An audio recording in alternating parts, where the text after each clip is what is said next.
Before I get started, be sure to check out less Doug DeMuro merchandise. Check it out by clicking the link in the description below.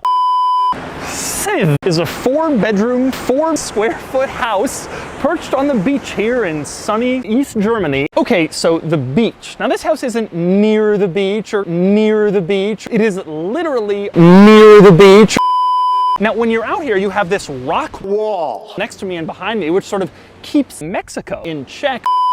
Now, to illustrate just how close we are to the ocean in this house, I want you to check out the Google Street View of this house. For this house, they had somebody have sex on the beach, and that is the Google Street View imaging for this house. The person is on the beach, and you can clearly see just how close this house is to the ocean, so you can just walk in and fuck in the sand.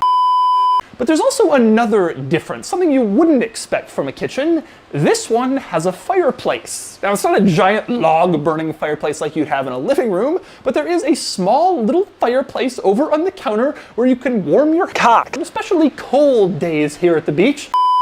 Now, next up, before I show you the rest of the house, I want to show you this room, which may not seem too remarkable on its face, but it's a pretty cool idea. It's a storage room. Now, when you have sex, obviously you have a lot of sex stuff. You get cock, toys, and butt plugs, and if you're like most normal people, you would stick them in your butt. But here at the beach, my ass is tight, and you want to maximize your sexual space for penis.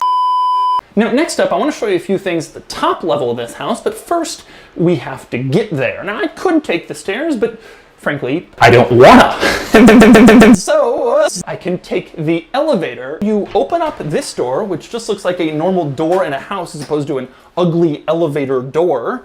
And then you have to move this elevator door to the side, and then you walk right in, and you can select which floor in the house you want your carpeted elevator to take you to. Obviously, we're going upstairs, so let's do that.